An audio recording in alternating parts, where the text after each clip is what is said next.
Do you have supplement confusion?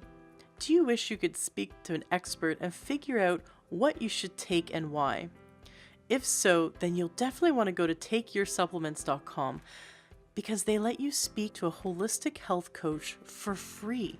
TakeYourSupplements.com health coaches have been helping people gain their health back and dial in their supplement protocols for over 20 years.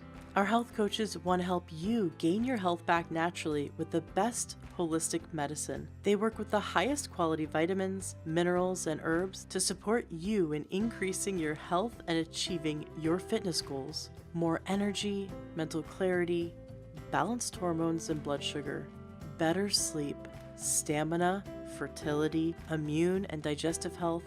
The list goes on and on.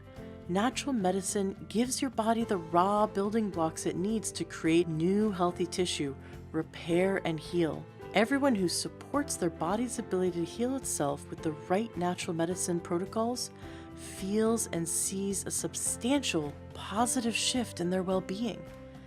So if you want to feel and look healthier, go to takeyoursupplements.com, fill out the form, and one of our amazing, highly experienced health coaches will speak with you for free and help you order the right supplements for you at the right price. They help you to order directly from the manufacturers, so the savings are passed on to you. Plus, there's a 30-day money-back guarantee, so you know you will get results or your money back. These are the exact same supplements that my husband and I have been on for 7 years, and the same supplements that we give to our child. I love these supplements. They really work, of course, alongside a very healthy diet, which another benefit of going to takeyoursupplements.com is you will have the aid of your health coach who will help you dial in your diet and your supplement protocols to help you gain your health back and gain all of your health and fitness goals. So it's really a win-win situation for you. Visit takeyoursupplements.com today and try them out. Give them a try and see just how amazing you feel with their help. Takeyoursupplements.com. Welcome to the Learn True Health podcast. I'm your host, Ashley James. This is episode 229. Today is going to be a very exciting interview because we have with us an amazing activist, Paola Brown. Homeopathychoice.org is the website for you to go to, and that also is going to be the links today of the show notes of learntruehealth.com. Paola, thank you so much for coming on the show. I just interviewed Silla Whatcott, and she said that I really needed to have you on the show, and you figured out how to fit it in your very busy schedule. You are so passionate about ensuring that Americans hold on to the freedom of choice when it comes to holistic medicine. And I must start by thanking you for your service to all of us, not only Americans, but everyone in industrialized nations, because it seems like countries follow what America does. And if we lose our freedom around holistic medicine here, it's not long before other countries do the same. So thank you for being one of the activists and one of the outspoken voices that is protecting us. And we need to all go to homeopathychoice.org so that we can learn more about this. And of course, we're going to learn more about this today in our interview. Welcome to the show. Thank you. Thank you for having me. I appreciate that because I had different plans for the beginning of 2018. I wasn't planning on doing this, but I like to joke that the FDA ruined my Christmas and the Christmas of many people across America. So this is not my plan, but I agree with you. We have to rise up and find our voice to protect our freedoms and things that we love dearly. So thanks for having me so much. Absolutely. Now, every single listener, like some episodes I have is more for women, or maybe there's ones more for children or more for a specific disease like cancer or lupus. And so other listeners are like, well, it's interesting stuff, but it doesn't apply to me. This episode applies to 100% of listeners. That's right. And so that's why it's going to be so interesting and exciting. Paola, tell us your story. We want to get into understanding the background of what led you to be this activist and the woman who is protecting our freedom. Okay. Well, I am a mom of 3. I'm married and we live on a farm in Texas, but this is not how my life started. I grew up, we were immigrants from Brazil. I grew up and moved to the United States when I was 3 years old. I love America. I became a naturalized citizen when I was 12 years old, and I've been able to see, life for my family members in Brazil, how different it is for them as it is for me. And I've come to really love America and our freedoms and our opportunities here and what hard work can do. But when my mom moved us from Brazil, she brought with her a homeopathy kit. And she knew that we would not be having regular health insurance because we would be a poor immigrant family. My dad was going to school. And when my dad finally graduated and he got a job working, my mom was so relieved and she threw out her homeopathy kit because she thought, I know, it's so sad. I'm like, Mom, so close, but so far. She threw it out because she thought, wow, I'm so relieved now that we have real medical care to take care for my children. I don't have to resort to these, alternative methods. It's something that she had worked so hard to achieve, and I can see where she was coming from. But so then, fast forward many years, I get married and I start having a lot of bladder troubles. I like to joke, this is probably a little too personal, but I know there's women out there that are going to appreciate this. I like to joke that I was built to be a nun because as soon as I got married, it was like one UTI after another UTI after another. And I went on a lot of antibiotics. And that opened the door for me to develop a lot of autoimmune diseases. And the ones that I got were interstitial cystitis, which is a chronic bleeding of the bladder. Oh, And yeah, horrible, horrible disease. I mean, and then later dermographia, celiac disease, just lots of things. And I have 3 children. I don't remember very much about that third baby that I had. And, I don't have those sweet memories because I was in so much pain and laid up in bed and just so sick. And then I had this memory and this thought, and it was, I tried all these different things. My doctor, actually, I started with conventional drugs, I think like a lot of people do. And she says, well, we can give you this pill that might make all your hair fall out a lot of your hair fall out. And and I you was have like, gorgeous hair. thank you. I'm vain. My what? No, that's not going to happen. Next.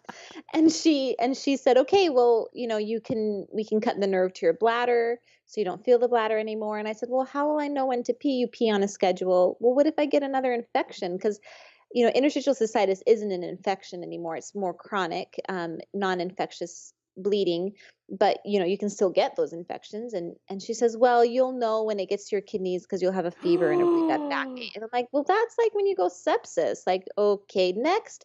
And she says, well, we can put you on painkillers, but you would have to join a support group for the oncoming addiction.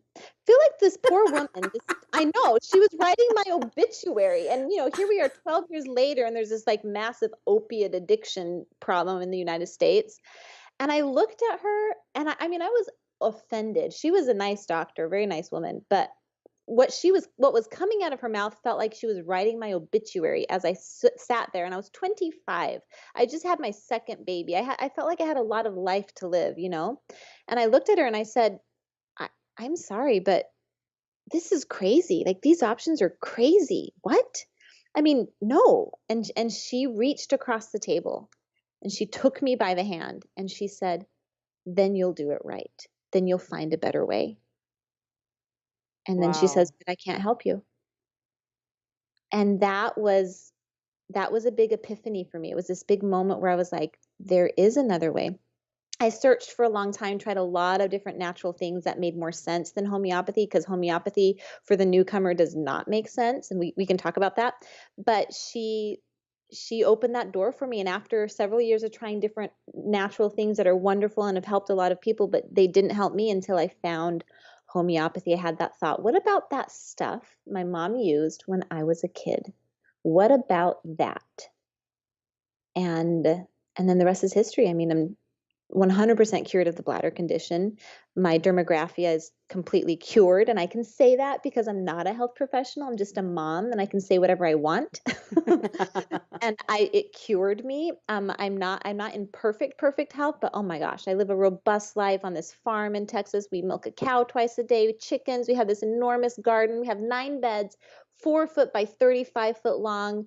At peak production, we're raising 85% of what we eat. I homeschool my kids. We play the piano. I mean, just this wonderful life, nothing like the one that doctor painted for me in her office. So, and that's due to homeopathy. So I love homeopathy, and I love to protect it. So, Awesome. Well, so you finally, after seeking a bunch of holistic medicine, you went, what about those weird little pellets my mom gave us as kids? yep. And why is it that for homeopathy for the newcomer doesn't make sense?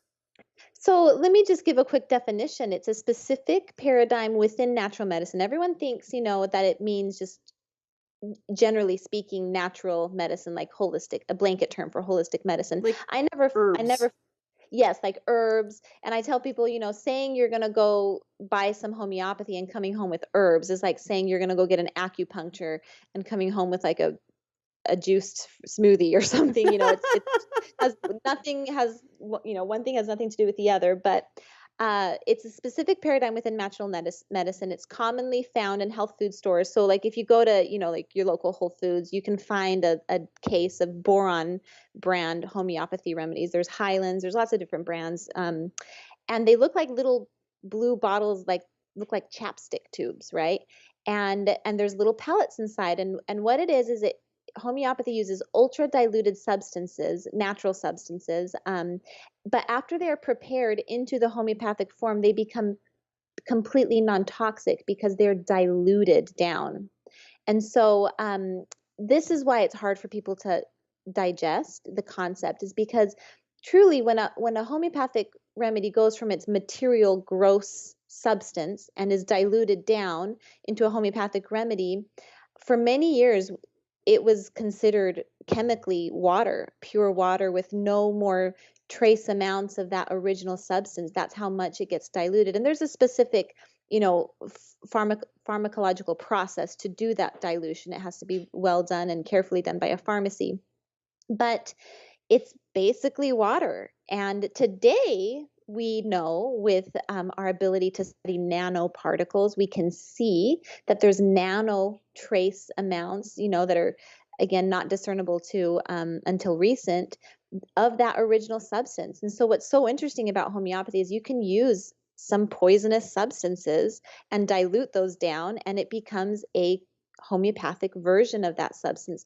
And then it follows the principles of like heals like. So, whatever that material substance, whatever symptoms it brings in its original material form, it will cure those symptoms in its homeopathic form. So, my favorite example is onion. You cut an onion, bite into an onion, your eyes are going to water, your nose is going to run, and it's usually going to be clear, runny nose, not like green, mucusy, runny nose. And you might even sneeze and your eyes will burn.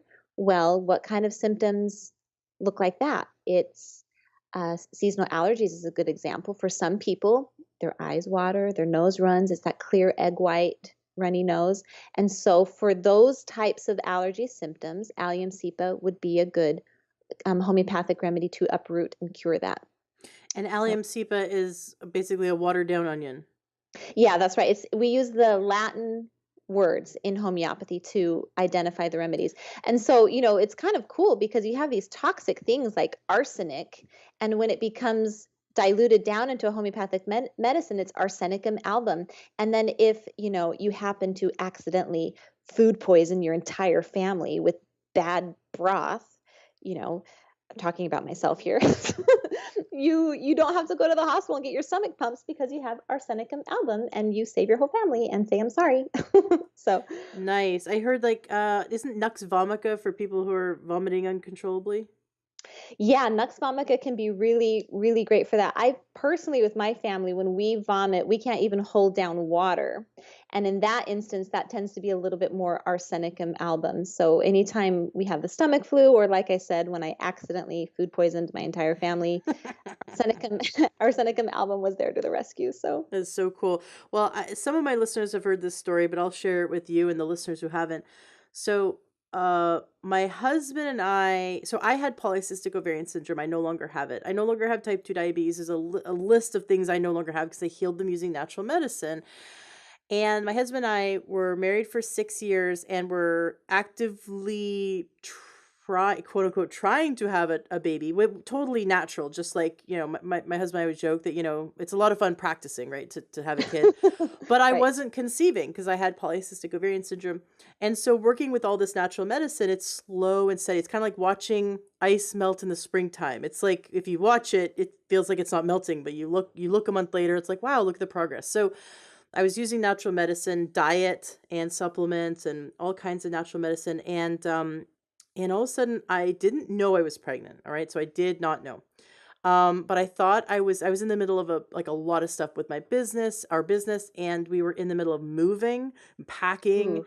and I thought maybe I was having an emotional reaction to moving, like because I started feeling like feelings I'd never experienced before, like migraines, hot Oh, interesting. flashes. So Oh, I had intense migraines, hot flashes, nausea. I'd walk 5 feet and need to throw up or sit down.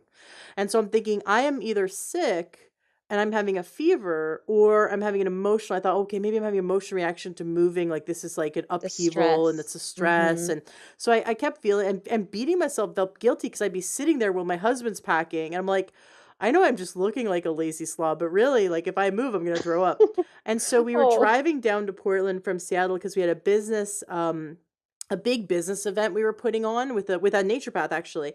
And halfway down, and my headache was, I couldn't keep my eyes open. My headache was my migraine was so bad. My hot flashes were so bad. I thought it was a fever. My nausea, I was so sick. Like the feelings in my body were so intense.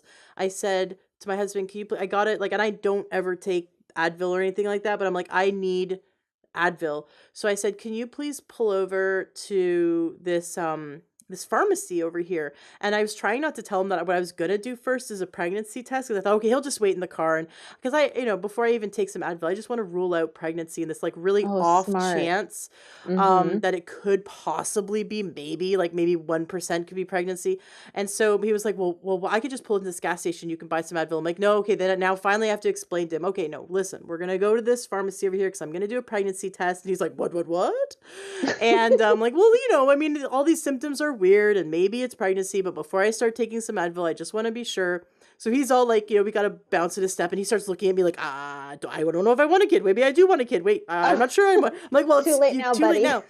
Of course, of course he's like, he's so excited because, he's never had a kid. Neither have I. And this is great. Sure, So, right, right. anyway, so I'm sitting there in the bathroom and I'm like just waiting the few minutes, and I look over. I'm like, on Facebook, like doing whatever, and I look over, and the two lines are there, and I'm freaking out, and I run out of the bathroom, and I'm like basically levitating in the air. I'm so excited. Oh, I've jumped, and I'm like flying through the air, jumping into his arms, crying. We're both crying, and we're in like a oh, Starbucks, which is inside this pharmacy, which is inside like a Safeway or something, right? And we're right. both crying and screaming, and we're so excited. And of course, I'm still have this giant migraine, hot flashes, feel like I'm gonna constantly throw up. It was so intense. I was like, okay, now I can't take Advil. I'm really, really, really excited I'm pregnant, but now I'm like, crap, because at But now least what? the Advil was gonna make me feel better, right? So luckily, we go to the airport, we pick up this naturopath who we're hosting a big event for, and he happens to be classically trained homeopath. Oh, And I he's love like, it. great, so we're gonna go find, and then we drove out into the middle of nowhere where we're hosting this, so there's no anything near there. So we had to finally find a place to buy homeopathic medicine. And he goes, okay, so it's either gonna be, after asking me a few questions, it's either gonna be this or this. He gives me two choices, and we couldn't get there till the next day because of I just had to sort of power through that event that we were hosting. And then the next morning, the second Whole Foods opened, which was like 40 minutes away, we drive there, and my husband was like going to go get a coffee. I'm like, I cannot stand the smell of coffee, was making me like throw up. So I'm like, okay, I am my headache is like a 15 out of 10. It was like so bad. My nausea Oh, was through the roof. It was the sickest I've had like food poisoning. This was nothing. Like food poisoning is walk in the park. I was so sick from morning sickness. This morning sickness was 24-hour sickness. We right, walk right. in. I haven't even paid for them yet. I grab them off the shelf. I immediately open the first one and I take it, and I'm walking to go pay for it, and I notice like maybe I'm feeling a little bit better. Okay, I'm gonna try the second one. Okay, I'm like not even gonna wait. I'm taking the second one. I crank it open. I turn it so that the little tablets fall into my mouth under my tongue, And by the time I've now paid for them, they're in my mouth. By the time I get to the car, my symptoms have gone down 90%. Wow. And I I'm love like, it. What remedy was it? Now I'm just curious. I'm going to it's tell on my everyone. shelf. It's behind me on my shelf. I don't remember off the top of my head, but it's my constitutional. And Great. that's what he said is like, and I had to take, he's like, okay, listen, this is your constitutional. Every time these symptoms kick up, you got to take a few. And I'm like, I don't care what you give me. I was about to take pharmaceutical medication because it was so bad. And so Mhm. for the entire pregnancy, this was not like morning sickness that goes away after 3 months. This was the entire Wow. pregnancy. If I didn't take this homeopathic, and it was the specific, because I have a bunch of them, and I feel like I grabbed the wrong one, it doesn't work, right? And Mhm. but specifically, if I take my constitutional and I had a migraine go away, hot flashes go away, nausea, vomiting go away. Oh, and it was just and vertigo. I was feeling all of that completely went away, or at least it would die down to the point where it was like nothing. It was like a 1 out of 10. It's manageable. It was Mhm. manageable, and then I could move on with my day. But there were days I couldn't even eat because of the morning sickness, and it was the only thing that helped. The only thing that helped was homeopathy. Now my son is born, and he has colic, and like really, really, really bad colic, horrible gas, incredible pain. And of course, we're working with naturopaths and doing everything we can. Only thing that works, Right. homeopathy. And That's it's right. like if I grabbed the wrong one, it wouldn't work. And this is the whole like blowing the placebo effect out of the water, because this That's is a right. baby that can't read. It can't go, oh, well, that one's going to work for me, but that one's not. No, the baby doesn't know, and they all taste the same. They all taste like little sugar pills. And yet Yep. I give the baby the one specifically for gas and colic pain, and I'd give it to him, it'd melt on his mouth, because they were like the big kind of baby tablets, homeopathy tablets that were bigger, not the hard pellets. Mhm. And I would watch as the relief melted on his face, but only if I gave him the right one. And then Yep. later, when he had teething pain, all the molars were coming in, he would have a fever from the teething pain, and he would be really upset, and you could tell he was upset. And he was kind of putting his hand on his mouth and telling me he was hurting. And I'd go and get the specific homeopathic for that pain, and you would watch as the pain melted away from his face. And now he's about to be 3, and so we don't make candy in our house. He's never eaten candy before, but we call homeopathy candy. Yeah, that's And right. so we were just like, do you want some candy? So if he has any symptoms and we're looking to use with homeopathy, we're like, do you want some candy? Like, he'll come up to us and tell us that he needs candy for something. That's so funny. Yeah, you have to keep an eye on those kids because they'll be like, "My tummy hurts. Can I have some remedies?" And you're like, "Your tummy does not hurt. You just want the yummy candy." So that's funny. So I wanted to share my story with homeopathy, and my mom was so into it. We were sick in Mexico. I was sick in Mexico with an infection, and we went to a homeopath who didn't speak English. Of course, we don't speak Spanish, so he's kind of like grunting and pointing, and I'm grunting and pointing, and he gave me a homeopathic remedy, and I just have this memory of being like, I think I was about 13 years old, and my mom's kind of like, we got to take you to the homeopath. Like other moms would be like, you have an intestinal infection, we got to take you to the hospital. And she's like, Right. where's the homeopath in town, in this little Mexican village? That's And amazing. yeah, but this is what I grew up with my mom really believing in it. And then I love Mhm. that I've had the people in my life influence me to use it and try it, and I've seen how it works. And that's why I'm such a huge advocate for my listeners learning about homeopathy, because it's a powerful tool in your tool belt. You should have it as a powerful tool in addition to all the other tools you want to have, but don't negate it just because it seems kind of wacky that there's these little sugar pills that make a difference. Yeah, that's exactly right. And I think what you said right there is it. I tell everyone, we drink raw milk, we have all these different, essential oils, we have lots of things, but a mainstay. I call homeopathy my workhorse. It does so much for my family. I mean, we live on a farm. We get injured. We have animals, lots of animals, and lots of opportunity to use homeopathic medicine. And I really think that it needs to be something that is every woman should have a homeopathy kit. Every, family should have a homeopathy kit, and it's so important for sure to have it. The only trouble with homeopathy is that it's not quite as easy to learn as it is like essential oils, peppermint for fever, put it down the spine. I feel like essential oils, for example, can be a lot easier, and it does take a little time and effort and a little bit of energy, but it is well spent. It is very well spent, and it's exciting. Like you said with your story, it feels almost like magic when you find the right one, and I think it's just been a very meaningful part for me as a mom to become part of their, because you're part of their bodies when you give birth to those children, or even if you adopt them, Mm-hmm. you're taking care of their bodies, right? And then you're also in charge of their,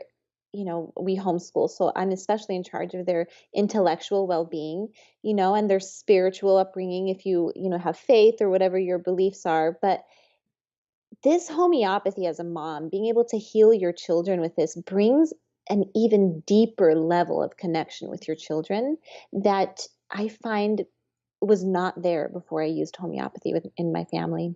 So it's very empowering as a mother, to have this in your home, and I really think that moms need to make the time to do this. So Absolutely. Now, so there you are. You're a mom with a farm who helps your children with homeopathy. How did you end up becoming the president of the Americans for Homeopathy Choice? Like, tell us a bit about that yeah, story. well, I got ticked off. That's what happened. I mean, I heard about this draft guidance that came out just right before Christmas in 2017. I like to joke that it ruined my Christmas, and and so what has happened is I've been teaching homeopathy classes to these moms. I've been working with one of my favorite homeopaths, Joette Calabrese, and I've been teaching classes.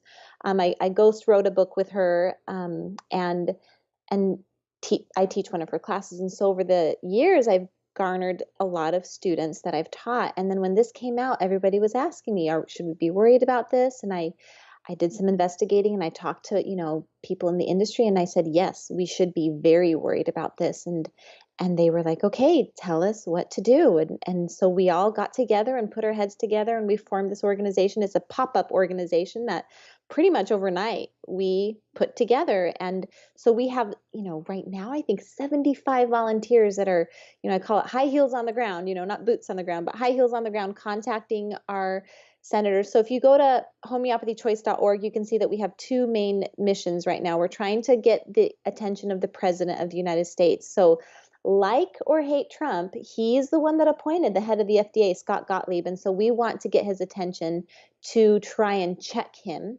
and to get him to stop these unfair actions, which we can talk about in a second, on homeopathy. And so one of the things we want you to do, if you go to our website, homeopathychoice.org, you can even do this on their phone, copy and paste our letter and send it to Trump. If that's the only thing you do, I think that's great, and that helps a lot. So do that. And then if you want to go the extra mile, then you can copy and paste the letter we're using to contact the congressman, in your area. So those are our two directives. But that's what the moms have been doing. They've been contacting local health food stores in areas that have a congressman or a senator on the oversight committee for the FDA. And so that's been our goal. And I think it's important that we rise up and do that. And listen, here's another thing that I need. If anyone listening happens to know a man by the name of Donald Trump, send us an email on our website and put me in touch with him, because I have a homeopathy kit with Melania's name on it. I want to give it to her, and I want to bring this to their attention because they do need to check the FDA from what they're doing. So, Absolutely. And now I'm from Canada, so I grew up watching the royal family, and yeah. the queen mum, I mean, she lived a very long life, and here we have the queen also living a very long life. Her husband's in his 90s, and they all use homeopathy. They all swear by it. That's right, they do. Mother Teresa did. Louisa May Alcott, who wrote Little Women, did. Cindy Crawford does. I mean, it's very interesting how people with opportunity and power use this as their favorite form of medicine. So that's right. Wonderful. Now, can you, for those who absolutely have no idea what happened in late 2017, what happened with the FDA that is needing us to rise up and have our voice heard? Okay, so before I go into the details about what the FDA is doing, I think it's first important to clearly share what the FDA is not doing, because it's easy to make a blanket statement, which aren't fully true, and that can actually limit the effectiveness of our voice. So the FDA is not issuing right now any new regulations on homeopathy at this time. So they're not literally trying to take homeopathy away from us right now. And we have to be careful not to make that statement, in places like social media, because Because if we're making statements that aren't true, the FDA can simply rebuttal, no, we're not taking homeopathy away, discussion over, and we lose. But what are they doing? They are positioning themselves in a way that could most definitely have repercussions on our freedom to use homeopathy. So the key word here is positioning themselves.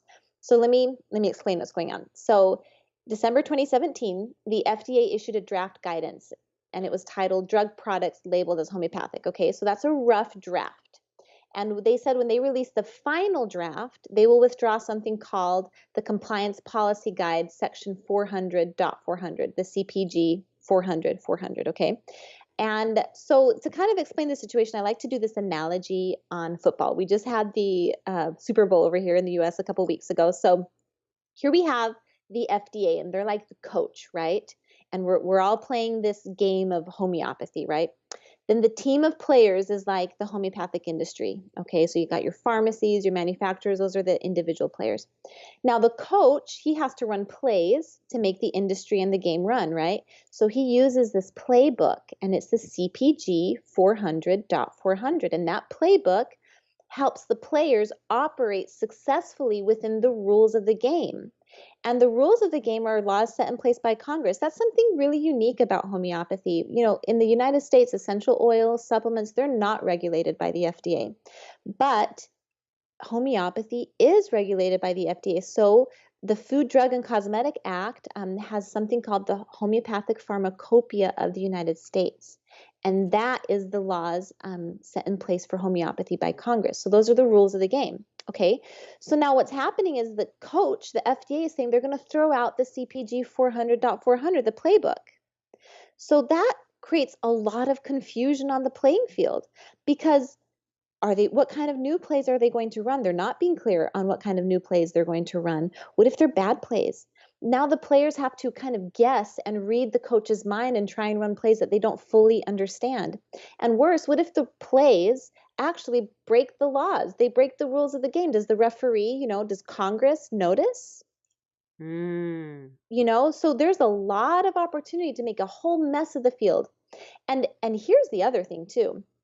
We're saying the CPG 400.400, it's been around for 30 years. It's a document, it's a playbook that has made the FDA look so good because homeopathy has had virtually no safety issues in those 30 years, okay? So this document has really been good for homeopathy, but for the FDA, but it's also been good for homeopathy. It's mutually beneficial because the industry knows what's expected, they know how to comply, and to top it all off, it's been good for the consumer. When I pick up Arnica 200 from the store, I know that the FDA has regulated and insured and inspected this pharmacy so that I know that this is Arnica 200. Okay, Mm. so this has been a great compliance policy guide to guide the industry. So we're concerned that by pulling this, they're going to confuse the playing field, right? But that's the problem.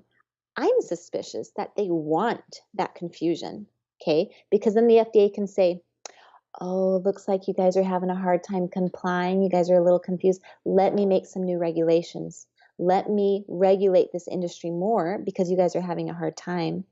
And then we lose our freedoms. And then it's taken away from us. So it's very interesting how they create the problem in the first Yep. place to position themselves to be able to put us in checkmate. And then we're in trouble. Interesting. Now, who is homeopathy threatening that the FDA that wants to come in? Like, is someone pressuring the FDA, do you think, to do this? That's a really good question. I know, Mercola just came out with an article and he lists exactly who on the FDA is tied to the pharmaceutical industry. Now, the thing is, according to the FDA, homeopathy is just a $3 billion industry, right? And so it's like that's nothing compared to, like, I don't know how many billions the pharmaceutical industry has, so much more. But think about it. For every $1 spent on a homeopathic product, that could be the equivalent of multiples in the pharmaceutical industry. So I'm a great example of that.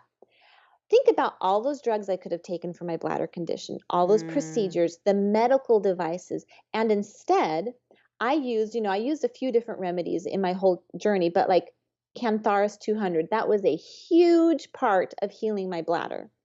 Okay, it's a common bladder infection remedy, burning, urgency, pain during urination. I mean, I had all of that, and Cantharis 200 was a huge help, and it cost $8 to buy. Mm-hmm. The trick is finding which remedy you need, but once you have that, $8.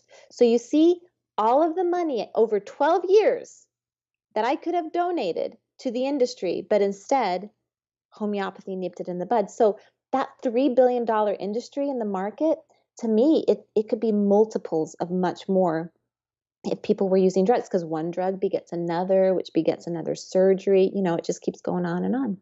So Very interesting. So we need to go to your website, homeopathychoice.org. hmm, We want to copy well, there's a button that says start here. So we should probably go yeah, there. sure, But that's right. It'll take you right to the president's page. Yep. got it. So we want to send a letter to the president. We just copy paste your letter. We want to contact our congressperson. If they're, do you have a way for us to know whether we should contact our congressperson, or should everyone Yeah, contact their congressperson? everyone should really contact their congressperson. They really, really should. And and we have a link there that helps you just enter your zip code for you to identify who your Congress and your senator are. You'll have a congressman and a senator, So you'll want to copy and paste and send those letters, because the thing is, we are going to Capitol Hill in a couple of weeks here. We're going to be heading over to Capitol Hill. We have appointments with people on the oversight committee. And what's happening is we'll have these phone calls first. We had our warm up calls last week and this week. And then we're going to follow up in DC now. What they're saying to us is they're saying, okay, we really want to help you. We think that you make a very valid point that the CPG 400.400, it doesn't take a brain scientist to know that, we want to keep something that has been so clearly effective in the market, right? Mm-hmm. But we need to hear from our constituents. And so I cannot say how important this is for you to we've made it so easy for you. Just go to homeopathychoice.org, copy paste, send it to the president, copy paste, send it to your congressmen and your senators. And the links and the letters are all there. So we've made it as easy as possible. Very cool. And then for those who maybe aren't in America, how can they help? There's a volunteer, there's a donate. Can those around the world donate to you? Absolutely. Please do donate to us. We have, we're just a tiny little organization. We are working together with the larger organizations like NCH, the National Center for Homeopathy, with AAHP, the American Association of Homeopathic Pharmacists. But we were talking to a key senator on this issue, and they said to us, what's great about your organization is that we are hearing from the industry, right? From the AAHP, for example, we are hearing from them, but you are giving us that 1-2 punch. Like the industry's that first punch, and now you're the second punch, and that's all we need to be able to help you. That's what one of them said. And so we really need those letters to flood Washington. And seriously, if you know the president, I will give you my family's secret soup recipe. Put us into contact with Trump. I won't let you down. I want to give Melania Trump this homeopathy kit that I have for her. You know, I really, I'm not joking. I believe in that idea of there's 6 degrees of separation for us to find anyone in this world. And so please do, if you know any connection that we can have to get that introduction, I will make a special trip on my dime to meet him, to get him to check Scott Gottlieb. So Wonderful. That absolutely. Listeners, I hope we can get you that 6 degrees of separation. I love organizations like you who are the watchdog for us. It lets us yeah, sleep at night knowing that we can plug into the watchdog, and that the watchdog will let us know if we need to rise up as a nation and have a voice. So mhm. people can also put their email address right at the top of your page, so that they can hear from you. And I think it's important that we do go to homeopathychoice.org and put our name and email in, so that we can be notified in the future when our freedom is being threatened. Because the only way we're going to protect it is by us having a voice and standing up. It's when we become, when we just Complacent. complacent. Exactly, there's a word I was reaching for. Sit on the couch and go, well, oh, other people will handle it, whatever. that's when we lose our freedom. That's like, if you think about World War II and what happened in Nazi Germany, enough people Right. saw the warning signs. My family on my mom's side escaped that Oh. region at the time when it was starting to get look weird. It was just starting to look weird. And so some people, saw the warning signs. Even people were in the government saw the warning signs, and they just got complacent, and it came out of nowhere. But there was enough people that if they had risen up, Mm-hmm. they might have been able to, maybe they've been able to change it a bit. And if you think about it, like, how much of our freedom are we going to let be taken away piece by piece? How do you cook a frog? You don't throw a That's frog in right. boiling water, Mm-hmm. it'll That's jump right. right out. How you cook a frog is you put him in cool water. It's so nice in here. The frog's swimming Mm-hmm. around, and you turn up the heat slowly and slowly and slowly, and the frog doesn't notice all of a sudden it's being cooked. That's exactly what government does when they want to change, or the FDA, when they want to change something on us. They don't do some kind of shock and awe where they do this giant change overnight, because then everyone riots against it. They do something slowly, slowly, piece by piece. Like you said, they're going to take away what's protecting us, take away the regulations that are protecting it and keeping it, keeping everything sound. And then they're going to create chaos, and they slowly turn the heat up, turn the heat up, turn the heat up. And all of a sudden, we're a country that does not have access to holistic medicine. There's there's Codex Alimentarius, which is a treaty that countries sign. It's a very large document that looks really good on the first few hundred pages, because this is regulating how farmers will produce their food and bring it to the grocery store, and it's all about food safety and health safety. And then halfway through, you read it, you realize that they're going to be taking away and regulating all holistic medicine, acupuncture, Reiki, everything that has to do with health. It's completely taken away, and what's replaced it is only pharmaceutical medicine. And luckily, we haven't signed the Codex Alimentarius yet, but there are countries who have, and in those countries, if you walk around with high potency vitamin C in your purse, you're carrying a class 1 felony drug, just like heroin, Wow. and you can be put in prison. So we have to keep fighting. We have to keep having a voice. And but what I just said sounds really crazy. So if you look up, Google Rima Libo, Dr. Rima Libo, back in like 2004 or 2005, gave a talk on Codex Alimentarius and the treaty that the World Health Organization created. And there's other documentaries on it. It's a long and slow play that they're doing to try to create globalization and a one global government, where they're wanting to Mm-hmm. have basically corporations own and control all of the countries. And they've already established their corporations that own the water in entire countries, as you've seen in South America, when these Mm-hmm. giant companies come in, and when they basically control the government and control the law and own the water, for example, then it becomes total chaos, and we are the victims of it. So we cannot sit complacent. We have to have a voice early on. When we start to see That's right. the heat being turned up, the second it starts to get warm, we need to jump in and go, no, I don't think so. This Mm-hmm. is our freedom, and we're going to stand for it. We got to be really proactive. So thank you, Paola, for doing what you do at homeopathychoice.org, because yes, this is homeopathy you're protecting, but like I said, we need to make sure that we make it clear to the FDA that we will not allow them to in any way interfere with our freedom of choice and our holistic medicine. We've said a lot. Yeah. We've said a lot. Is there anything you'd like to share? So everyone knows what actions they need to take when this episode's over. But is there anything that you'd like to share about natural medicine, or do you have any stories you'd like to share about homeopathy? Yeah, I mean, I do, but can I just piggyback off of one little thing you said Sure. before I tell you? What you were saying about you were talking about Nazi Germany and this idea of controlling kind of this global at this global level. We are seeing my perspective is specifically on homeopathy, but I'm seeing this with all of natural medicine. there is a medical cleansing that is going on Mm. globally, okay? And we've heard of the term ethnic cleansing, but we are seeing the pharmaceutical industries, these large corporations, trying to cleanse society from these ideas that are alternative health and that are natural. And we're seeing this so clearly with homeopathy. And I was on the High Wire with Del Bigtree last week, and he said that quote that we've all heard, and I wish I could give it to you right now, but you know it was again referring to you see one group and they didn't and they that wasn't my group, so I didn't stand up for them. Then you see another group and that wasn't my group and I didn't stand up for them. And then when they came after me, there was nobody left to stand up for me. And so we really do, as a alternative health community, need to band together and point things out. And I realize, that it's scary to go against the FDA, especially if you are in the natural health industry, if you are a Mm-hmm. homeopath or a naturopath. But that's what I'm here for. That's what us moms are here for. I am not a medical person, okay?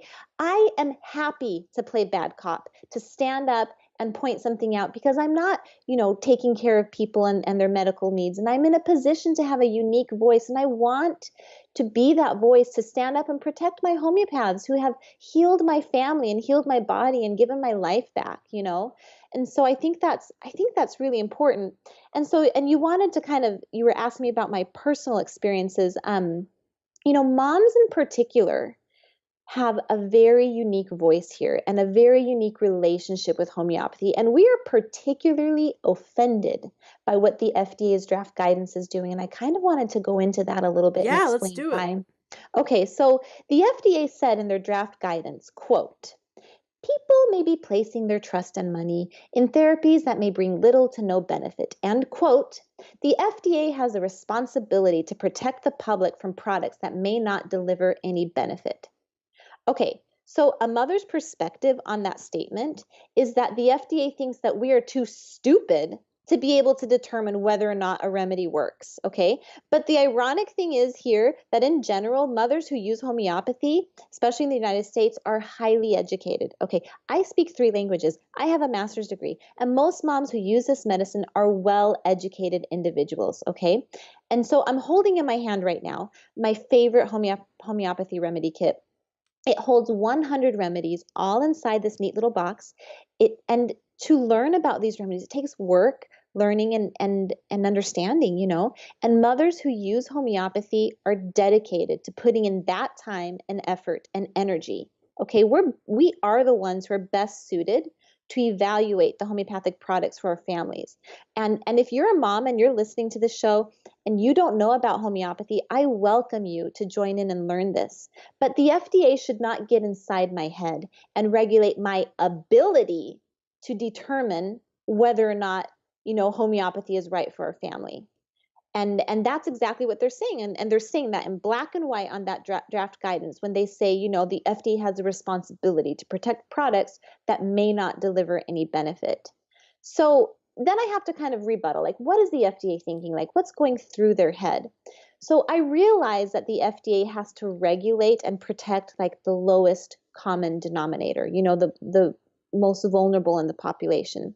So meaning they don't regulate to like the educated mom, right? They regulate to who they think is like the dumbest person in the crowd. And the result is that the entire market gets dumbed down. Mm-hmm. So basically what the FDA does is they're enabling the public to get stupider and stupider. And so basically the FDA is sacrificing the power of the consumer to use and learn homeopathy under the guise of protection. And so the FDA is literally disempowering us. They're infantiling the consumer. They deprive us from our own choices because they think we're too dumb. And I can hear the FDA saying to me, sorry, this is like a long rant, but No, no, please you know, go on. This is okay. awesome. As long Because as you want. thank you. I can hear the FDA saying to me, well, mom, not everyone has had the opportunity to go to school like you have. Not everyone speaks, 3 languages and is educated. But you know what my response is? You don't need to have a college education to be a smart person. Given the chance, people are smart enough to figure out this homeopathy stuff. My dad's a great example of this. Today, he's an educated man with an MBA. But he grew up very poor in Brazil, living in near slum conditions. And his family used homeopathy safely and successfully. And in India, 100 million people of all different backgrounds use homeopathy exclusively. And it is still very widely used in Europe and the UK. We were talking about the royal family. So, in this information age, people all over are learning about the powerful, non toxic healing available through homeopathy. Okay, so the FDA does not need to protect us from something that is already safe, and we are capable of learning given the opportunity, and that's the key. Given the opportunity. Mm-hmm. It's very condescending what they said about homeopathy. It's incredibly That's right. condescending. Right. And so I mean I can just see them. They're in their heads they're thinking, well, this stuff is stupid. It doesn't work.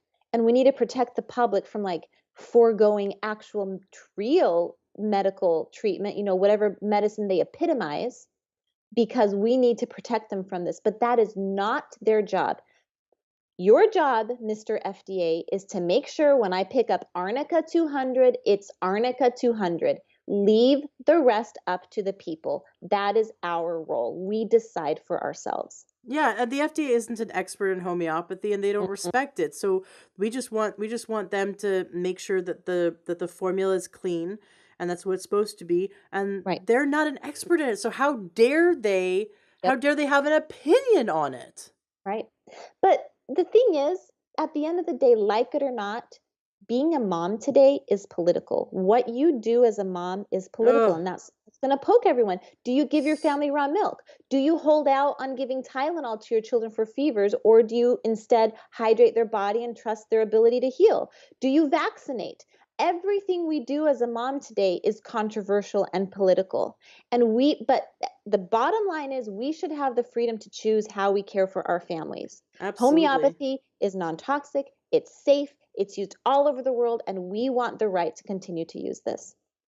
Absolutely. You said that it's so true because even the diet you feed your kids, even where you take your kids, do you do daycare, do you do school, or do you do homeschool? I mean, it could become a major political debate on social media.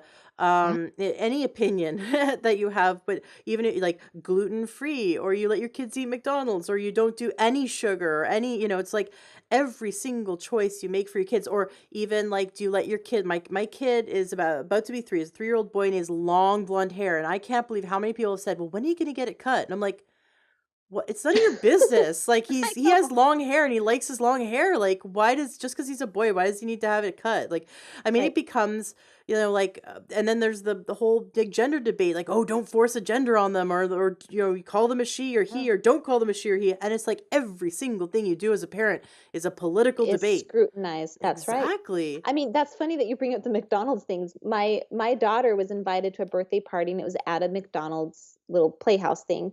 And I kind of cringed, but I was, we've decided as a family from the get-go that we don't want our kids to be isolated from, normal peer activities. We already homeschool them, and so we want them to be out. And this was a friend from church, really nice family, and I get it.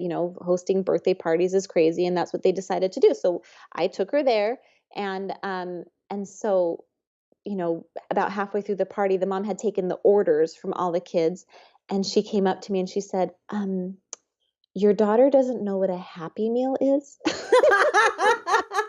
And I was like, "Oh, I didn't even think about that." Because usually I'll coach my kids when we're gonna go into a situation like, "Okay, don't say anything about this. That's just not what we do, or it is what we do," or you know what I mean?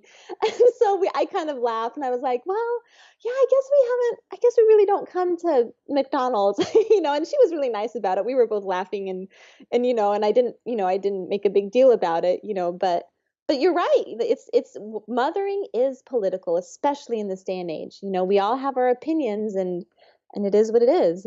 So Yeah, and you know what? I mean, you're saying mothering, but my husband, he won't that's right. let us go to, like, we don't eat McDonald's, but like there was last winter, my kid was like, he's just turned 2, right? And so it's like a bundle of energy, and it's total like, I live near Seattle. It's raining here. We don't get a lot of snow. We just get a lot of rain in the winter. And I'm Hmm. like, oh, I want to take him to a park. And then we were driving past a McDonald's. I'm like, oh, could we please go there? Could we just let him like play in the play area? And my husband's like, Right. no. No, no, no, You no, no. kidding me? He is never entering a McDonald's or any, like, he is like, he got up in his high horse and he's like, because that air is filled with heterocyclic amines from the fryer. If you can smell fried food, you are breathing in oxidative damage. He is not going to be part of that. You are not putting him in a toxic environment. And I'm like, you preach. Like, I was like so proud of my husband, but my husband's more strict than I am. He will not, under any circumstance, allow our son to be in those environments, and he wouldn't Right. even let him be friends with people that go there. It's like, so yeah, Totally. I think we, as both parents, we can kind of get uppity when it comes to how we raise our kids. Sure, but But that's we our want, right. it's our right, and we want the choice. We want the freedom. So Mhm. yes, That's right. exactly. No, yep, I'm totally with you. I was joking with my husband, okay, I'm putting on my hat. I'm gonna go into McDonald's. If someone spots me here, it's gonna be bad. So we were both laughing about it. But but here's the thing, like this is goes back to kind of homeopathy. Like how wonderful is that? If you are on a long road trip and you run out of food, that my daughter has the healthy gut Right. to be able to eat that, happy meal, whatever the crazy stuff was in there, at that birthday party or on a road trip, you're able to pull over and just eat, what you got to do to eat, and not starve. And for years I was in a prison where I could not eat food. Like I could a only literal prison? Or no, you were in no, a, no, sorry, I was like, wait, you were emotional in prison. I prison? have never been to jail, believe it or not. Yeah. No, in an emotional prison where I could not eat anything but, I think 10, 15 ingredients. And then that was like getting smaller and smaller because all of those things would make my bladder bleed. Now I Mm. don't do super great on gluten still, but I have to eat, and ask me how I know. I have to eat a whole platter of, sprouted gluten, einkorn flour chocolate chip cookies before I have symptoms because I wanted to know, but before, like, even just the tiniest little speck of gluten would make my bladder bleed. And now I just get kind of some weird, like, fireworks in the bathroom, when I go to the restroom. But how wonderful is that my family has that option to choose. So we're talking about freedom of health. We're talking about freedom of choice. And that's what homeopathy, it kind of spans both directions here. Mm-hmm. Absolutely. Tell us a bit about homeopathychoice.org. Is this a new organization? Is Yes. this so? Tell us a bit about how did it get formed, and what is it standing for, and what's it here to do for us? So basically, it was just us moms who I've had contact with. We have this like little secret Facebook group only for my alumni students who have taken classes with me. And yeah, right after Christmas, or right before Christmas, we were all talking about it. And I said to them, I'm not going to become a leader of any sort of organization. Sorry, that's not what I'm going to do. And then December 26th, we had our first meeting, and and somehow, and I wouldn't call myself president. I was just like, let's just talk about this, and before I knew it, we had voted and decided for me to be the president of this organization. And it's just these amazing, amazing moms who care about homeopathy. And quite honestly, we're offended by this draft guidance that the FDA has come out with. And we don't want to be disrespectful to the FDA. I don't think that's helpful, but that also doesn't mean that we can't call them out specifically on their prejudice. And so let me give you another example of how us moms are taking issue with this draft guidance. Okay. So, mothers don't like that the FDA is unfairly prejudiced against homeopathy. And so, what I did to demonstrate that prejudice is I did a comparative analysis on 5 press releases that the FDA did on the Tamiflu, that drug that they use for flu like symptoms. And then I compared those 5 press releases on the Tamiflu to the 1 press release that they did when they announced the draft guidance. Okay. So let me show you what I uncovered. Let me talk about the Tamiflu a little bit in case your listeners don't know about it. Oh, The and I saw that the child recently died from Tamiflu. Oh, your kid has the flu-like symptoms. We just want to make him feel a bit better. Here, take a drug. And by the way, one of the side effects of this drug is death. How would you like that? How would you like your child to die yeah, because you wanted to help them like relieve their symptoms of the flu? It doesn't make the flu less dangerous. It just is like taking an Advil for the flu, and it could cause death. I think it's like the stupidest thing. My and also it causes suicidal tendencies. My friend said it made her daughter go crazy. She was posting on Facebook all about it. And she said, it's like the worst drug. She could not believe the reactions. It caused her daughter to hallucinate intensely, get Mhm. incredibly violent. And it was a horrible, horrible experience. And the FDA, and we also have to remember, here's my little soapbox. Every drug that's been taken off the market for killing people or doing irreparable damage was once approved by the FDA. Every drug that's been That's right. taken away from the FDA was also once approved by the FDA. So we have to remember that this regulatory body isn't pristine. Well, they're really not scientists. They're a regulatory body. They're not necessarily a scientist or, who can understand, because homeopathic scientists understand the science of homeopathy, or conventional scientists understanding that type of medicine. They really aren't in a position to evaluate the efficacy. What they need to look at is just the safety concerns, right? And so you're right about the Tamiflu. The Cochrane review says that it only reduces flu symptoms from, get ready, 7 days to 6.3 days. It doesn't even take a full 24 hours off of the flu symptoms. It only reduces from 7 to 6.3. But do they once mention in those 5 press releases that they need to, quote, protect the public from products that have little to no benefit, like they said about homeopathy? Not once. Okay, and then the National Center for Health Research, they say that the Tamiflu has those side effects that you were talking about, self-injury and hallucination, because what's happening is in children and in adolescents, there have been multiple suicide-related deaths. But in the 5 press releases I analyzed about the Tamiflu from the FDA, the word death is never used once, and the side effects are minimized. They just keep saying things like, as long as you take the appropriate dose for your child's weight, you're good to go. But on the one press release about homeopathy, they actually use the word death, which is really strange to me. Because in over 200 years of homeopathy, there have been no deaths caused by homeopathic products which were prepared under the HPUS rules, the Homeopathic Pharmacopoeia of the US, because homeopathy is inherently safe and non-toxic. So like what's going on here? So instead what they do to homeopathy in that press release, they use the word potential 12 times. And they have to use the word potential because homeopathy is actually, you know, intrinsically safe and absolutely non-toxic.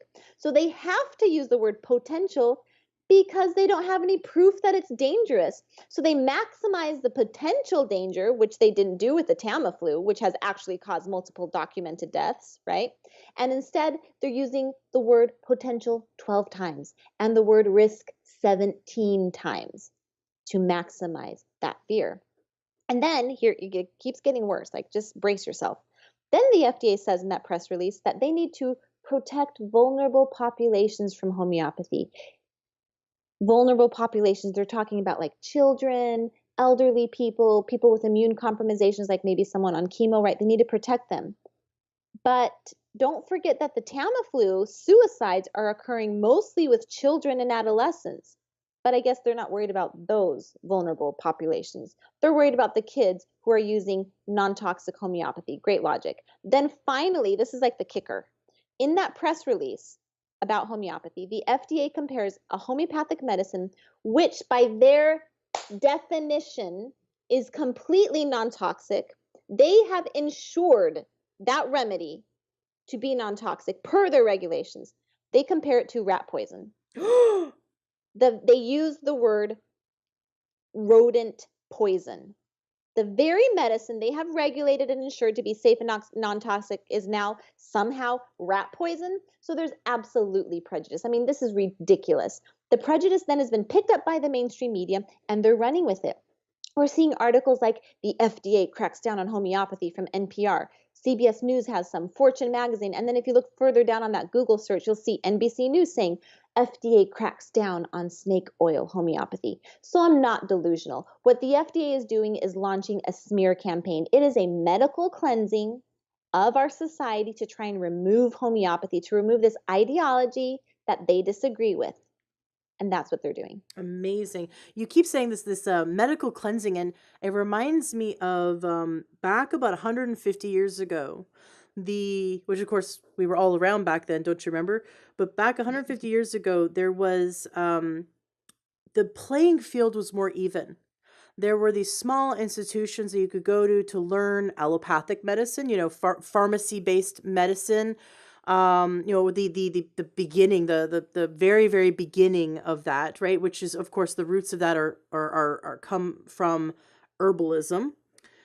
And you could go study what became, chiropractic medicine. You could go study herbalism. You could go, study the homeopathy. And what happened, is they began to get funding from those who had the pharmaceutical companies way back then. They looked around. They went, okay, who is practicing this type of medicine? Let's create a list of them. That's called the Flexner Report. You can Google or go to Wiki and look at the Flexner Report. And then they said, what we're going to do is this is part of the Carnegies. The Carnegies owned the pharmaceutical companies that were back then very rudimentary, right, at the time.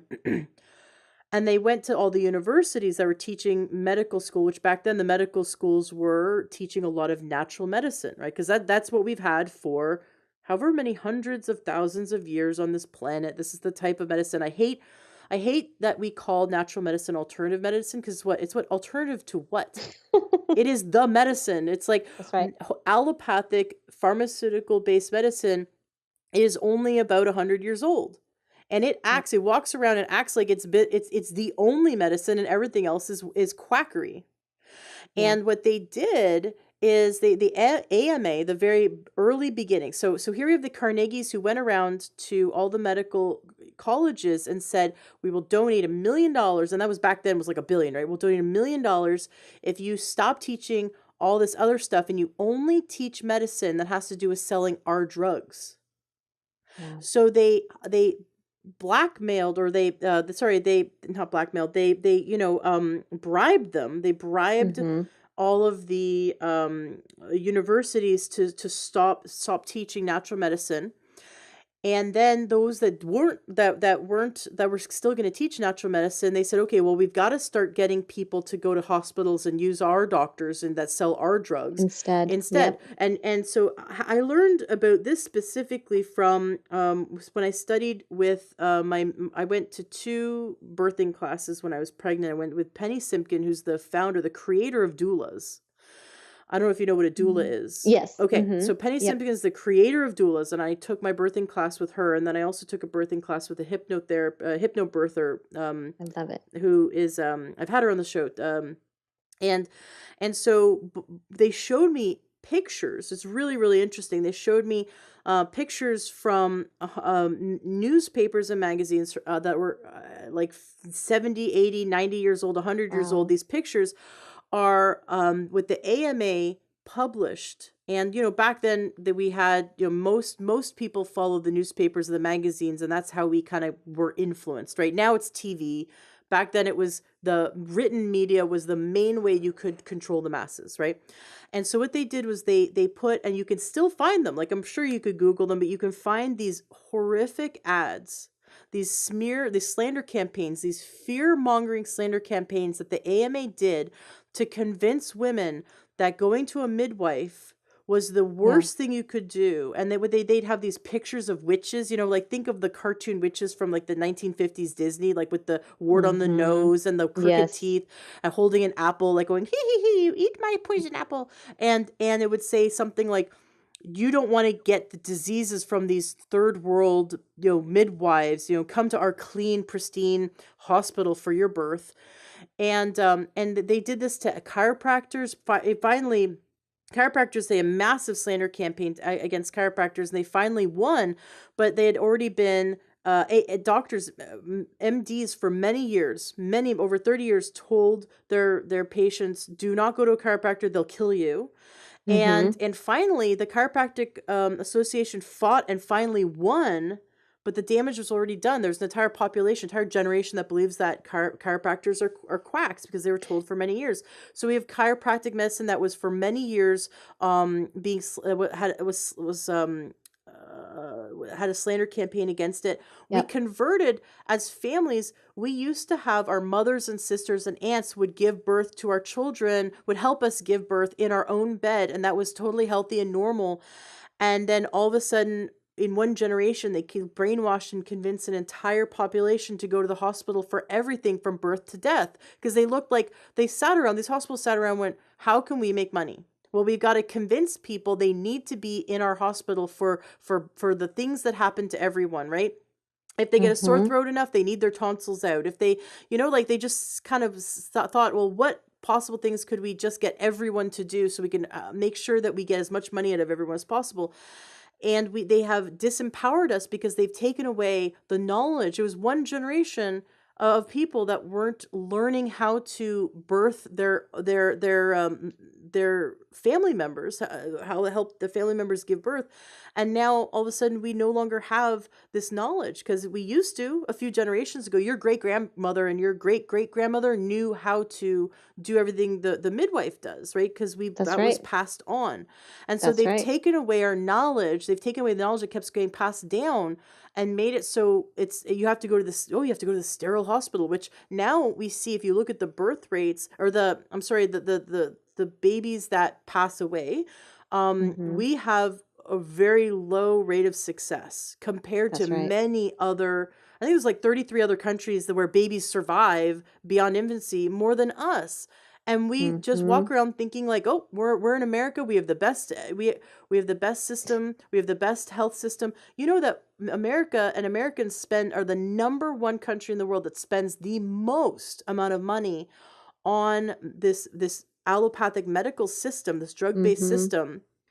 And yet we're like 30, I think we're about 33 when it comes to infant survival. So this is crazy. This is absolutely crazy that we think we have the best, we put the most money into it, and when we don't have choice, when we don't have that freedom, we don't have the knowledge, or we're even deprived of the knowledge because our MD has been trained to brainwash us into thinking that everything else is quackery, and the only medicine that is suitable is by a drug company. When we're taught that is the vulnerable population, when you've taken That's away right. its freedom of choice. I just interviewed a couple, Ryan and Teddy. They are the hosts of My Kid Cures Cancer. It's a podcast that is fantastic. And they shared their entire story about what they went through with their 1-year-old who was diagnosed with cancer, and what they had to go through. And the conventional medicine and natural medicine, and their kid now doesn't have cancer, thank God. But now that they're activists in that they share all this information, they told me like 25 different things that they do with their kid that's all natural medicine. All of this could be taken away if we don't stand up for our freedom. And all those things they said were able to shrink the child's tumors and support the child in not having the cancer return. And at every step in the way, the oncologist had his jaw on the floor because he couldn't believe how healthy the kid was, because they use natural medicine. And this is the natural medicine that we need to continue to have the freedom of choice to use. Either use it or not, but we should have the freedom of choice to learn about it and use it, and not have MDs or the AMA or the FDA attack it. That's right. Well, and I'm thinking about your example that you said about the propaganda, where they took the midwives and turned them into caricatures of witches. Mm-hmm. Where else have we seen, a government take, or a group take people and turn them into propaganda? It's fascism. That's right. And then what you were saying about removing the education from them. In Canada, the Georgian College of Homeopathy, the Georgian Community College, they've taken out that homeopathic certification course from them. And listen, I have been teaching college for 12 years. I can promise you, if there's not enough students enrolled, the class isn't going to run, okay? If I don't get enough students registered in my English class or whatever I'm teaching, I don't teach that class and I lose my money. So that only reason that college had that program and that they were had students taking that class is because the classes were filling up. So the community wanted this. But they're saying we needed to take this out of the college because we don't want to legitimize something, the doctors and the great minds, and I'm saying that very sarcastically, they don't want to legitimize something like homeopathy. And so look at this pattern, the propaganda, removing education, calling them name, pitting one group against the other. We have seen this before. And we Mm-hmm. need to, this is a medical cleansing. That's Mm. what's going on. And we have to stop this. We have to point it out and say, this is a problem. And I do want to talk about something that has been really controversial. And I have not brought this up in any of my other interviews before, but I want to bring Yay! it up with you. And that's the issue of the Highlands teething tablets. Okay. Okay, I was pissed. I have to tell you that I ran the second I heard about it, and listeners are like, "What?" When I heard that Highlands like the FDA said, "Oh, this is bad, whatever," and the Highlands was like, "Fine, we'll comply and we'll change it." When I heard that, I ran to eBay because I couldn't get it anywhere. I went from health store to health store to health store, They and I pulled it off couldn't of find it. it. And someone like was in that same section went, oh, the FDA, da, da, da, whatever they said. And I was like, oh crap. And I jumped on my cell phone, I jumped on eBay, and I bought the last bottles in existence. I Oh, just that like, was you. that was me, because it worked. It Yeah, that's worked. I was right. so Awesome pissed. stuff. I'm so angry. But yeah, tell the listeners the story, because I don't even know the whole story. Well, basically, I'll give you the short version. It's basically, the FDA goes into these homeopathic pharmacies and they run their inspections because they regulate homeopathy. Like we said, that's where the compliance policy guide, and we want them to do that. We want to know that when we have Arnica 200, it's Arnica 200. So they went in and they've inspected these, the belladonna levels in these Highland teething tablets, and they allegedly found varying levels of belladonna in those teething tablets, but they fail to really mention clearly the truth that the levels of belladonna, even though they allegedly were varying, they were all still well beneath toxic levels. I think what I read is that you would have had to eat 12 bottles in a short amount of time, bottles, to maybe potentially reach some sort of toxic level, even at the varying levels. Okay. So instead of saying, like, guys, it's not a big deal, the levels were varying, but they were all well beneath the toxic threshold, they just said there were elevated amounts of belladonna, which makes it sound like elevated amounts were dangerous amounts, but they weren't. They were just varying all below that toxicity level. Okay. And so yes, like the issue of the teething tablets has been mentioned it was actually mentioned in the recent draft guidance. And the evidence, quote unquote, evidence that they cited for the teething tablets, where it was so weak that it reaches the point of it being non-existent, that there was really no danger here, right? And it seems that the teething tablets have now become the scapegoat to badmouth homeopathy. It is the one only reason that the FDA has really brought forth as to why they're wanting to revisit this draft guidance and the CPG, right? So having said that, let me set aside my doubts, okay, about the accuracy of the FDA claims against the teething tablets, okay? Since because there was no clear causation, there was no attribution of pre-existing conditions, there was no consideration of any other medications the individual who supposedly died from them was on. Okay, like there's this one guy, he was 300 pounds and on a ton of medicine, okay, a ton of drugs. And why this man took a teething tablet, a grown man, I don't know. Okay, but apparently he died from that. So let me set all of those things aside. Instead, I ask myself, why are we taking this one very narrow event for one specific product and using that as the excuse to pull the CPG section 400.400? Which applies to all of homeopathy. Hundreds of homeopathic remedies that have had a smooth track record in the United States for over 30 years. Homeopathy has had a good, clean, safe market. It's been reliable. So my main point is removing the current guidelines makes the likelihood, actually removing the CPG 400.400 actually makes this kind of alleged problem more likely. And Yeah, guess who's going to be really happy about that?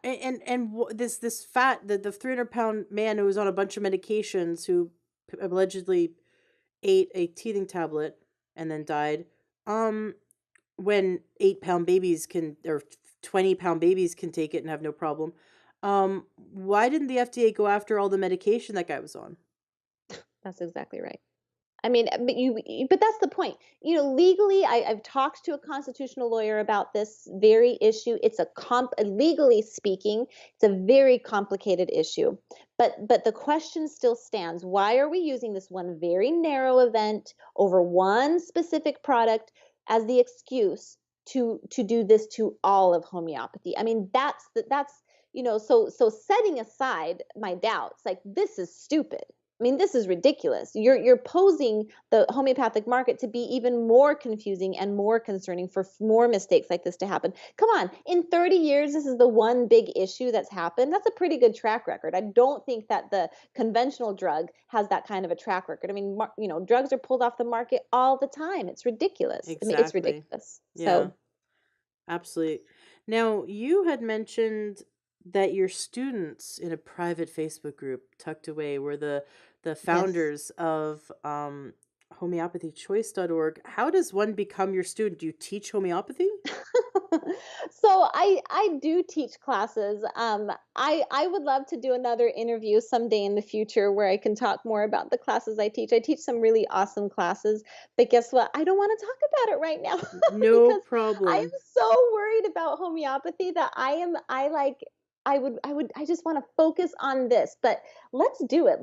Let's save homeopathy and then then have me back because I have all kinds of projects that I have like really had to control myself from talking about. There's a book I'm writing and there's classes that I'm doing. And I just think, because I had a life before this, believe it or not. And I would love to get into those things, but because I'm so passionate about homeopathy, but I'm telling you, this issue is a big deal and it's a big concern. It's a Yes. really big concern. So Yeah, and you're right. Like we need to save homeopathy because what would be the point of taking your class if we can't for real. go buy homeopathic remedies? That's right. That's exactly right. Yeah, that's exactly right. So I mean, visit homeopathychoice.org and contact the president seriously if you think you know someone who might know someone who knows the president. Like, let's work it. Let's, email us. You can email us on our form. I want to meet President Trump. I'm going to be in DC for basically 2 weeks, working Capitol Hill and trying to get these people to listen to us. So I think that would be really great. And I wanted to say, kind of in conclusion, the the fact that people are capable of finding value, right? Mm-hmm. People choose things based on the perceived value. So, like 200 years ago, people chose homeopathy. And still today, we choose homeopathy. And we have the right to choose that. And after 200 years, if people still want to choose something that gets marginalized in the media, that, I've been speaking to homeopathic pharmacists, they have a hard time even paying mainstream media to advertise their products. Okay. So if there's something here that has been marginalized and prejudiced in the media for so long and it's survived this long, that is only possible. We don't have the big marketing bucks. It's by word of mouth. It has only come this far because people find it valuable, and that's how we learn. So, when the apple hit Isaac Newton on the head and he discovered gravity, it doesn't mean that gravity didn't exist before that. And 500 years later, that discovery about gravity, it still holds true. And that's because people are able to identify belief systems which hold value to us. And so you have Samuel Hahnemann. When he discovered the laws that govern homeopathy 200 years ago, it didn't mean that it didn't exist before. And when it endures this long, like gravity, when we observe something endure this long against all odds, it demonstrates that this idea has value and truth. And the way he proved and observed homeopathy back then showed us that it worked back then. And today, with our ability to identify, nanoparticles, again, we're seeing that this has validity and it's valued, you know. And pharmaceutical products, they get pulled off the market each year because we realize that those are no good. And that's been brought to light. So we can identify truth and what is good. And these things will only persist if the consumer thinks it's valuable. And Mm-hmm. homeopathy presses on because we have experienced those benefits from one generation to the next. And against all odds, against all the virulent, hateful opposition to homeopathy, we see it persisting. And we need to keep this right to choose, and we need to find our power. We need to find our voice. Go to homeopathychoice.org and take action. Awesome. Thank you so much, Paola, for coming on the show. Thank you for everything you do. I really hope the listeners can connect you with Donald Trump. Yeah, And that would be really cool. let's do it. That would be so cool because we need to have as many people in our corner as possible. Thank you so much for everything you're doing for fighting for us. And I know my listeners are going to go to homeopathychoice.org and they're going to fill out all the information. They're going to help us to have our voice heard, to have their voice heard so we can protect our freedom. Love to have you back on the show. You're welcome back. After we save homeopathy, you're welcome back. And we could talk all about how Thank to you. That learn would be so homeopathy and nice. everything you teach. That'd be a lot of fun. Very cool. Thank you so much. Thank you for having me, and thank you for having this awesome show. I'm so thankful that you take the time and effort to bring this to us. So thank you so much. Hello, True Health Seeker. I have a very exciting announcement. I have spent over a year, I've spent about 14 months collecting all of my information that I use with my clients for ending anxiety. And I created an online program. I'm very excited about it. We just launched it. And for you, for free, I have a webinar where I teach you 2 powerful mind tricks for removing anxiety, ending worry, and controlling fear so it stops controlling you and your life. In my free webinar, you will learn what causes anxiety and how to stop it, the science behind the mind-body connection, overcoming fear of public speaking, getting unstuck, ending that fear of things not working out, ending procrastination and overwhelm, and feeling excited, grounded, and calm instead of fear and worry. I have so much to teach you in my free webinar, and I'm really excited for you to come check it out. Go to freeyouranxiety.com/webinar. That's freeyouranxiety.com/webinar, or look in the show notes of today's podcast and you'll see the link there so you can jump into the webinar and learn all these wonderful, powerful tools that will end your anxiety and create excitement and happiness instead. Go to freeyouranxiety.com/webinar and sign up now, and I look forward to seeing you in the next live webinar.